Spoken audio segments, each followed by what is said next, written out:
Hola, ¿cómo están? Cuarto y último video de China contemporánea. Este video va a ser, por mi parte, un video corto. Vamos a ver la última parte de estas que es las reformas de Deng. Pero vamos a tener dos videos más, que son dos aportes que hicieron unos compañeros. Van a trabajar el texto de Le Monde sobre el artículo de Meissner sobre el capitalismo chino y uno de Macarena Vidal-Lee sobre el legado de Mao. Como estamos acostumbrados a hacer, por lo menos durante los primeros tres videos que estuvimos compartiendo, vamos a hacer un breve repaso sobre algunos puntos de la clase anterior. Eh, en este caso el repaso nos va a inspirar esta foto, este disparador, que es la reunión entre Mao y Deng, que va a ser muy importante para el periodo de los últimos años de Mao. Sabíamos que durante la última etapa de su carrera política, Mao va a ser uno de los propulsores o se va a poner a la cabeza del movimiento de revolución cultural. Sabemos que las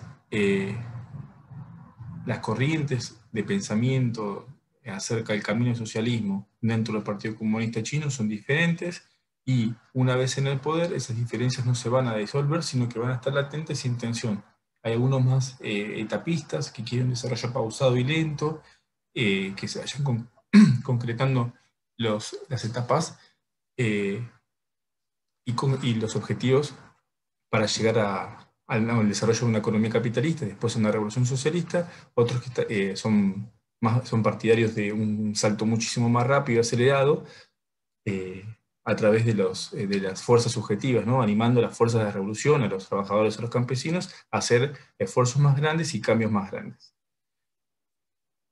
No solamente va a chocar contra estas limitaciones el Partido Comunista en China, sino también los sucesivos intentos de modernización se van a topar con los límites objetivos, como la escasez de tierra, de financiamiento, la necesidad de nueva tecnología y de una burocracia, así también como los debates en torno al rol del mercado y los beneficios personales en el desarrollo económico.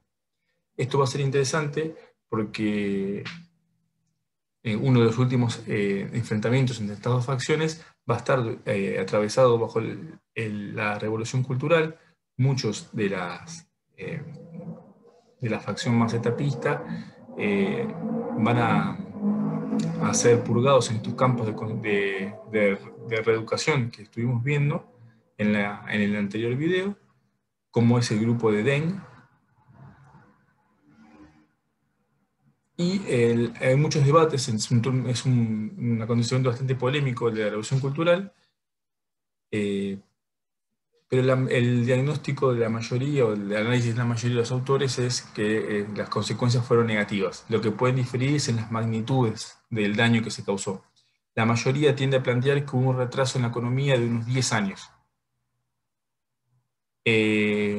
Bueno, el segundo punto de este repaso, que es algo que no dije la clase pasada, pero que estaría bien recordar o mencionar, es este encuentro de Deng con Nixon, con el presidente de Estados Unidos.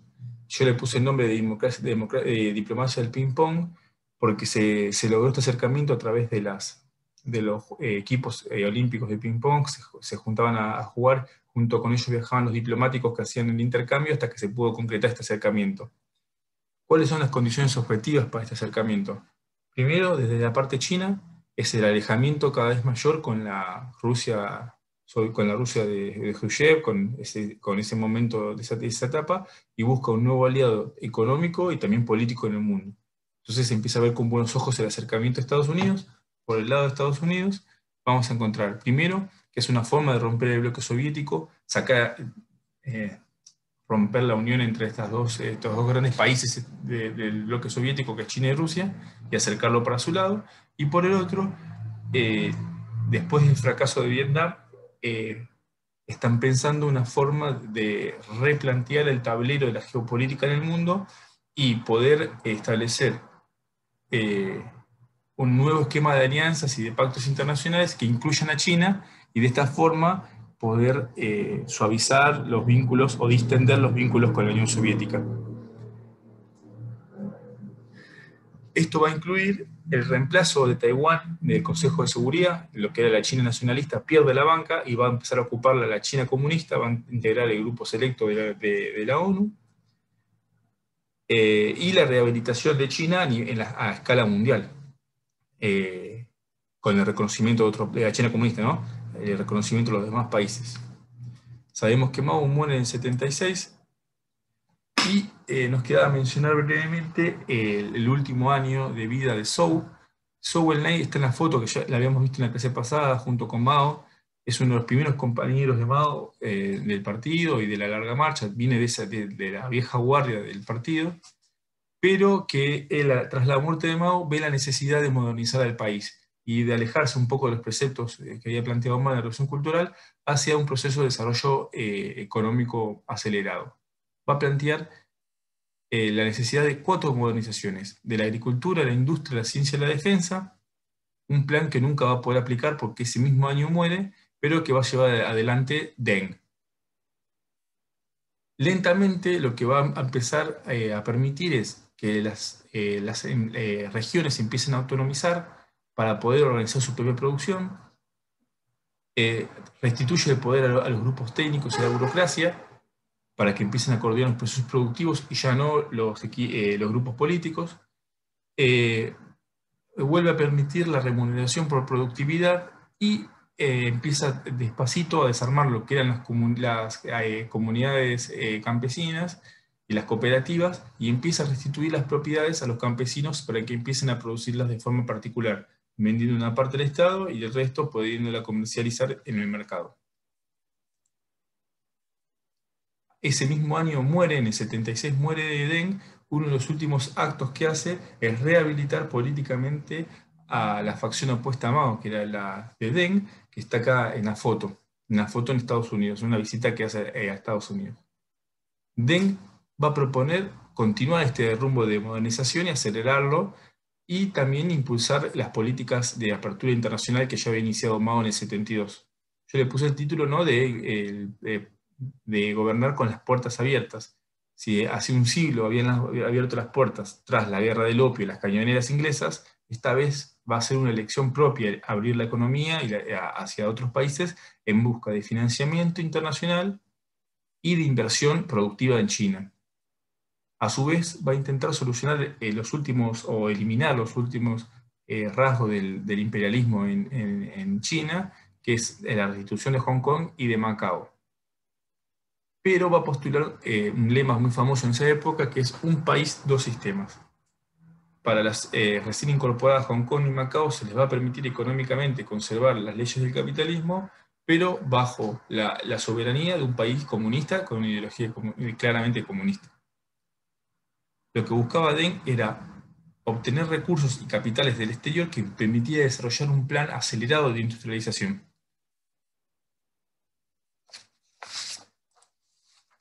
Las reformas de Deng van a estar centradas en esta apertura y esta industrialización apoyada por el capital internacional, conservando para el Estado las empresas importantes de producción de energía, metalmecánica, industria militar, que son las que siguen estando hoy todavía en manos del Estado. ¿Qué postula Deng? Una buena frase que resume esa época era: no importa que el gato sea blanco o negro, mientras case es un buen gato. Lo que está mostrando, evidenciando con esta frase Deng, es el triunfo del pragmatismo sobre el voluntarismo, es correrse de los ideales del camino al socialismo y plantear uno nuevo. No importa si se va a producir de forma capitalista, no importa si los capitales vienen de Estados Unidos, mientras que el rumbo sea trazado por el Partido Comunista, el camino al socialismo está asegurado. ¿Qué es lo que va a plantear? Que el deber del partido va a ser guiar a la sociedad hacia la prosperidad socialista. El lema de esa época va a ser hacerse rico. ¿Por qué? Porque enriquecerse, ser más productivo y ganar y producir más, beneficia al conjunto de la sociedad. Para 1979 va a plantear un esquema de 4 puntos que se llaman los 4 puntos cardinales, que son los que van a guiar este camino del socialismo. El primero es la dictadura del proletariado, el segundo es el liderazgo del partido, el tercero es el marxismo-leninismo y el cuarto es el pensamiento de Mao. ¿Por qué es tan importante? Porque de una forma lo que Deng plantea es una reforma estructural de la economía, apertura, mercados, inversiones extranjeras, pero lo que blinda alrededor de eso al partido. O sea, la parte política de la sociedad china no se va a transformar en estas reformas, sino que va a conservar el esquema ya que había trazado el Partido Comunista en las décadas anteriores. Y porque el liderazgo del partido y la editorial del proletariado manifestada en el Partido Comunista Chino va a ser el horizonte, va a ser la guía que va a llevar adelante este proceso de transformación. Y es algo que hoy continúa en China. O sea, hoy todavía se sigue funcionando de la misma forma, tiene el mismo partido, el mismo esquema de elecciones, de planes quinquenales y de proyectos, y la misma dirección férrea de la economía por la política en China. Bueno, para cerrar este breve capítulo de Constanza Dueñas, hice un breve cuadro en el cual se pueden ver una comparación entre sería la era de Deng y la era de Mao. Los puse en una foto porque fueron compañeros de partido, porque en su momento también compartieron experiencias, por más que hoy parezcan tan enfrentados, ¿no? Mao desarrolla la industria pesada, tiene una planificación central de la economía, una agricultura colectivizada, no tienen inversiones extranjeras, están cerrados al capital exterior, y plantea que debe transformarse la economía y la sociedad a través de estímulos morales o subjetivos, son las campañas nacionales que tanto pregona Mao. En cambio, Deng se va a apoyar en esta industria pesada que deja planteado todas las décadas anteriores, y va a desarrollar una rápida industria liviana muy vinculada al consumo. Habíamos visto en el cuadro anterior, o en la filmina anterior, que la idea es que la gente empiece a vivir mejor, empiece a consumir más. Va a descentralizar la economía, pero las grandes empresas van a conservarse en el Estado. Va a crear las ZEE, las zonas económicas especiales, que son ciudades permitidas para la inversión extranjera.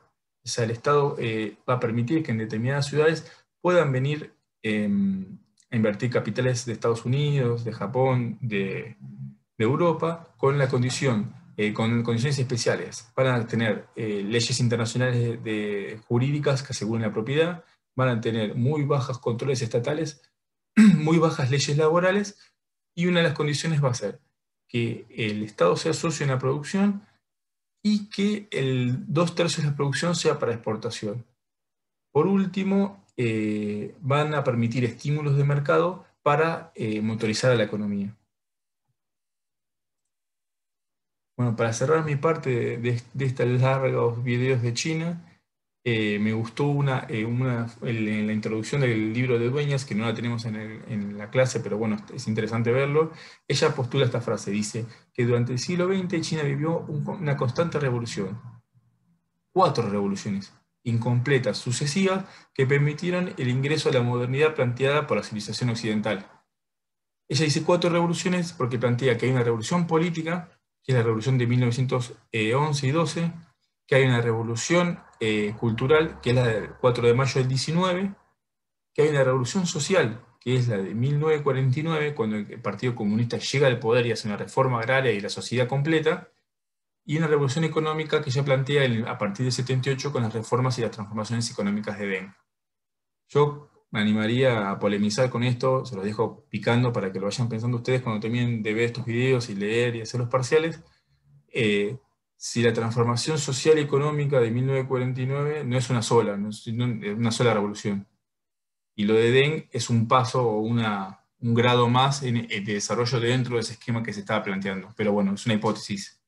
Les agradezco por el tiempo, por las ganas de seguir estos videos y las lecturas de China. Cualquier duda, por favor, no duden en escribirnos. Si quieren literatura, tenemos bastante para seguir leyendo, no se agota en lo que vimos. Esto es una visión panorámica de la larga historia de China. Piense que vivimos más de un siglo y medio en 45 minutos, una hora.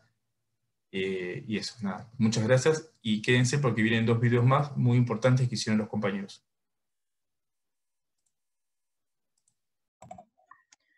Buenas tardes a todos y a todas. Buenas tardes, buenas noches, buenos días. No sé en qué franja horaria estarán mirando este video, que será mi pequeño aporte para la unidad número 8, creo que es la número 8, que se llama China después de Mao.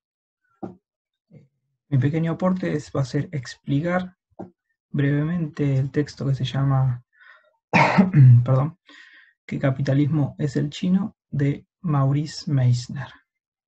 Es un artículo de Le Monde Diplomatique escrito en 2007. según lo que pude averiguar. Datos del autor. Bueno, como decía anteriormente, ya no se encuentra con nosotros, falleció en el año 2012, nació en el año 1931, falleció en el año 2012. Fue un historiador de la China del siglo XX y su cargo más importante fue en la Universidad de Wisconsin. Tenía un gran interés por su ideología socialista, el marxismo y el maoísmo en particular, y por eso, como dice el último ítem, en 1977 y 1996 va a escribir sus obras más célebres, que se llaman La China de Mao y La Era de Deng Xiaoping, respectivamente.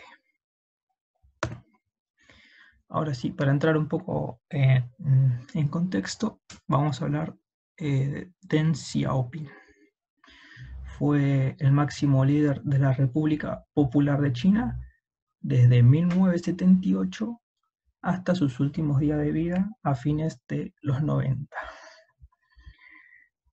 Su cercanía ideológica al entonces presidente de la República Popular lo convirtió en uno de los blancos de la revolución cultural impulsada por Mao a mediados fines de los 60, por lo cual fue acusado de contrarrevolucionario y derechista, más allá de que él se declare comunista, socialista. En 1976 fallece Mao y es por eso que Deng Xiaoping vuelve al plano de la política y en 78, como dije anteriormente, se convierte en el máximo líder, digamos, de la República Popular. Su idea principal era construir una modernización socialista y a fines de la década del 70, más puntualmente en 1978, lanzó el programa Boluan Fansec, que ahora lo voy a desarrollar más puntualmente, que literalmente significa eliminar el caos y volver a la normalidad. Modernización socialista. ¿Cuáles eran las ideas principales? Corregir los errores o los que ellos consideraban errores de la revolución cultural lanzada por Mao, como dije anteriormente, en el 66 aproximadamente. Conseguir un rápido desarrollo económico para construir la base material para el socialismo. También pretendía cambiar el enfoque de lucha de clases, pasar de un socialismo más radical, más ortodoxo, que era el que pregonaba Mao, a una construcción económica y modernización, digamos, un crecimiento en conjunto, digamos, crecimiento económico en conjunto entre la burguesía y las restantes clases sociales, ¿no? Es por eso que no se oponía a utilizar los medios del mercado capitalista para sus objetivos socialistas, que como nos dice el autor Meissner, perdón, es algo que ya había llevado adelante Lenin, ¿no? Bueno, esta modernización socialista, entre comillas, produjo el más espectacular desarrollo del capitalismo. Hacia la década del 90, la economía capitalista estaba ya firmemente establecida. Tengamos en cuenta que en el 90 ya el capitalismo global está ampliamente desarrollado, las ideas neoliberales ya están también desarrolladas en todo el territorio, no solamente en China, ¿no? Y bueno, y con estas ideas neoliberales también se iban a remarcar las falencias del Estado benefactor, etcétera, ¿no? Bueno, y si hablamos de capitalismo, hablamos de burguesía, y en este caso de la burguesía china. La burguesía china tradicional, entre comillas, que es la burguesía que se desarrolla en todo el mundo, no solamente en este territorio, había dejado de existir hacia mediados del 1949-1950, con el auge y ya la llegada del triunfo del comunismo, digamos, ¿no? Y es por eso que el Estado chino, con la llegada de Deng Xiaoping, intenta crear una nueva burguesía funcional, digamos, funcional también entre comillas. Posteriormente voy a desarrollar por qué, entre comillas, ¿no? Una burguesía más socialista que, como dije anteriormente, ayude a crecer económicamente a todos los sectores y no los explote para acrecentar su bolsillo, ¿no? Esa sería la teoría. Ahora pasaríamos a ver la práctica. Esta sería la práctica, ¿no? Cientos de millones de campesinos que han sido expulsados de sus tierras para transformarse en una población flotante que busca trabajo. Es decir, un campesino que tiene su tierra, que la trabaja para generar sus productos, sus riquezas también entre comillas, pasa a ser una persona en busca de trabajo. Es decir, entre comillas también tercerizado para trabajar para un jefe, digamos, ¿no? Aquellos campesinos que conservaban su lugar eran duramente oprimidos por los funcionarios y empresarios con la idea de seguir agrandando su riqueza, ¿no? Acá ya el crecimiento en conjunto ya pasó a ser solo teoría, ¿no? En las ciudades, digamos, los nuevos ricos hacen alarde de sus riquezas y alimentan una economía de consumo ostentoso. La clase obrera urbana pierde sus empleos y beneficios sociales. Una burguesía, un capitalismo igual que en todo el mundo, digamos, no es puntualmente algo de China, ¿no? Bueno, como dijimos anteriormente, ya en esta época el neoliberalismo está implantado y uno de los debates de la época, digamos, era la intervención del Estado en la economía de los países, y una de las grandes discusiones de la época era puntualmente qué economía era la China, si era socialista, si era capitalista, y algunos observadores, como dice el primer ítem, deseaban que se acerque más al socialismo, mientras que otros observadores occidentales decían que era totalmente capitalista, pero que intentaba ser socialista como una cortina de humo, digamos. Pero bueno, como dije anteriormente, esto iba a ser mundial, no iba a ser solo el caso chino puntualmente. Volviendo al caso posterior a la Segunda Guerra Mundial, sí, ya me fui por las ramas, estoy hablando de cualquier cosa. Posterior a la Segunda Guerra Mundial, en China puntualmente se iba a dar una revolución burguesa, pero que no llegaba a ser burguesa del todo. ¿Por qué? Porque la burguesía no tenía poder estatal, ya que cambiaba el poder gobernar, el poder estatal, por dinero. No le interesaba el poder, no le interesaba gobernar, lo que le interesaba era el dinero. Y como dije anteriormente, acá sí ya es más funcional, digamos. ¿Por qué? Porque la burguesía no limita el poder del Estado, digamos, y el Estado no solo que permite su enriquecimiento, sino que defiende su patrimonio. Y el autor en un momento hace una comparación con Japón en la época de los Meiji, ¿no? Y el autor también nos habla de un capitalismo burocrático. Y nos dice los aspectos sociales, políticos y económicos de la China post-maoísta, es decir, en la época de Deng Xiaoping, que vengo desarrollando, conforman un régimen que puede ser caracterizado como un capitalismo burocrático. ¿Qué es un capitalismo burocrático? Un sistema de economía política donde el poder político es empleado para generar la acumulación privada a través de métodos capitalistas, que es justamente lo que dije antes, ¿no? No se oponía a utilizar métodos capitalistas, ideas capitalistas para lograr su ideal socialista, ¿no? Y esto no es algo que ocurra solamente en la época de Deng Xiaoping, sino que ocurrió en varios periodos de la historia china, como por ejemplo, como dice el último ítem, durante el periodo nacionalista, pero durante el periodo nacionalista no iba a funcionar por el contexto desfavorable, por el sistema casi feudal y un país política y económicamente fragmentado.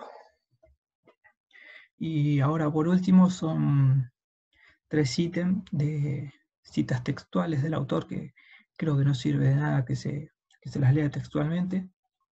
Las dejo en pantalla para que puedan leerlas, puedan tomar nota. Nada, y espero que se haya entendido un poco esta explicación breve que acabo de dar y que cada uno, cada una haya podido sacar sus conclusiones, digamos, sobre el este tema que es el capitalismo chino tan controvertido, digamos, ¿no? Un saludo.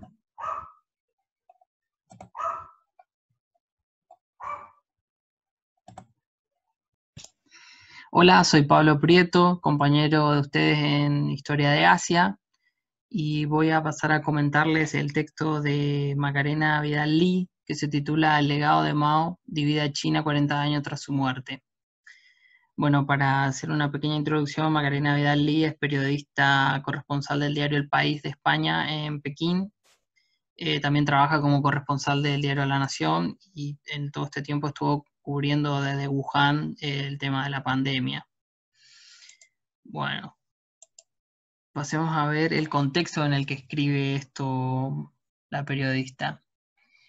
Es en el año 2016, justo cuando se cumplen 40 años de la muerte de Mao, y ella en el artículo dice, en el bajado título, y cito textual, las conmemoraciones oficiales del aniversario del fallecimiento del gran timonel se han desarrollado en sordina. ¿Qué quiere decir con sordina? Se está refiriendo a que el Estado chino le dio poca relevancia al 40 aniversario de la muerte de Mao, que los festejos fueron disimulados de parte del Estado chino, pero no así de la gente, de la persona de a pie de China, digamos, que ella fue al mausoleo a ver cómo se desarrollaba el 40 aniversario y entrevistó a algunos chinos, y donde pudo percatarse que si bien había gente, el Estado no estaba muy presente en esa conmemoración. Para sustentar esa posición ambivalente del Estado chino, ella comienza a describir 2 procesos históricos que van a sustentar su tesis, que son el Gran Salto Adelante, que fue una política de Mao con el que tuvo el objetivo de transformar la economía tradicional china, que era fundamentalmente agraria, para pasarla a una industrialización y una colectivización, ponerle totalmente fin a la propiedad privada y tratar de desprenderse de la Unión Soviética para esto. Este plan terminó en un desastre porque hubo una gran sequía, los campesinos no pudieron cultivar bien el arroz, fallaron los planes de industrialización y todo terminó en aproximadamente 45 millones de personas muriendo de hambre. El segundo proceso histórico es la Revolución Cultural, que no me voy a meter mucho en esto porque un compañero tiene que hablar sobre esto, pero que básicamente fue una purga dentro del Partido Comunista Chino, en el cual Mao, a través de la Revolución Cultural, quería retomar el poder del Partido Comunista y sobre todo de China. Bueno, dentro de eso...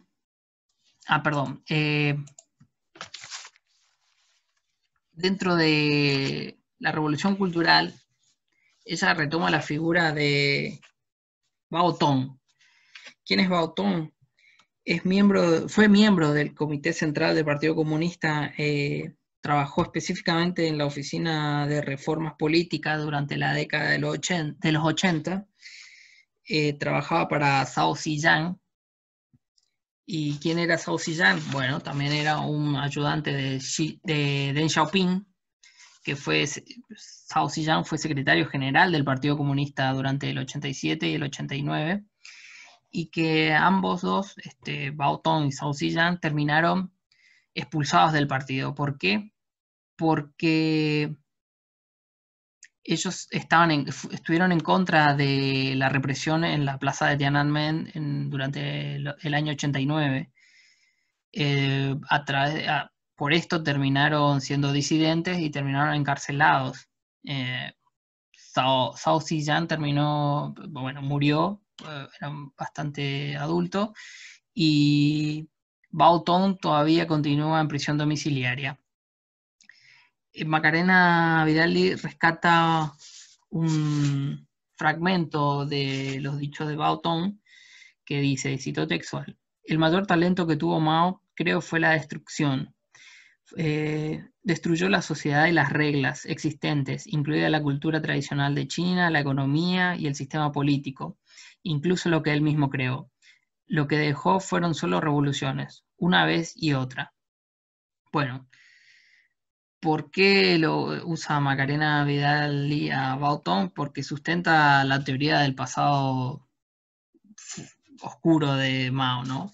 Y dentro del Partido Comunista, que existe una ambivalencia hacia la figura y que todavía sigue muy presente en el actual contexto de China, de la figura de Mao, sobre todo con los hechos de la plaza Tiananmen y la represión, ¿no? Bueno, después de la muerte de Mao, Macarena Vidal rescata la figura de Deng Xiaoping. Deng Xiaoping opina sobre ella en el artículo rescata algunas frases de Deng Xiaoping, como la que dice que que Mao era un gran marxista y un gran revolucionario que no obstante cometió graves errores. Y Deng Xiaoping hace un porcentaje de los aciertos y errores de Mao. Él dice que tuvo un 70% de aciertos y un 30% de errores. Dentro de ese 70%, para Deng Xiaoping está la campaña contra la corrupción, contra la evasión fiscal, contra el fraude, contra el burocratismo. También está la planificación de la economía con los planes quinquenales. Y dentro del 30%, como habíamos dicho, el gran salto adelante y la revolución cultural, ¿no? Bueno, Deng Xiaoping, no me voy a meter en esto porque otro compañero tiene que profundizar en las reformas económicas, pero fue el gran modernizador de China, es el arquitecto de la economía actual china, fue el que estableció de nuevo las relaciones con Estados Unidos. También Estados Unidos lo reconoció a China, pues gracias a la diplomacia de Xiaoping. Dejó de reconocer a Taiwán como la única China y conoció a la China continental como la única, digamos. Pero esto lo va a profundizar más otro compañero.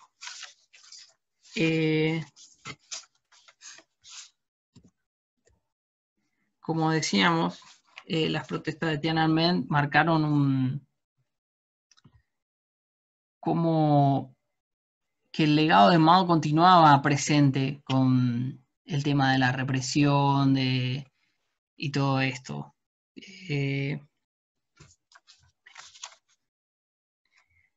Macarena Vidal en su texto también nos habla de Xi Jinping y la actualidad de China, ¿no? Ella dice que durante la presidencia de Xi Jinping, la figura de Mao todavía sigue presente en la vida cotidiana. Ella usa la figura de los billetes, que todos los billetes de todas las denominaciones de China tienen la cara de Mao, ¿no? Pero nos dice que no se puede olvidar la épica de Mao, pero se tiene que tener en cuenta los errores. Por eso, y para ir concluyendo, nos dice que nadie quiere volver al pasado de China dentro del Estado, ¿no? Nadie quiere volver al pasado maoísta. Pero tampoco se puede hacer una crítica fuerte a la figura de Mao porque sería socavar al Partido Comunista y al sistema chino. Entonces, comenta Macarena Vidal-Lee que Xi Jinping suele usar las marcas identitarias de Mao, como la lucha contra la corrupción y todo esto, ¿no? Bueno, para ir concluyendo, voy a mostrarles un video que muestra cómo Xi Jinping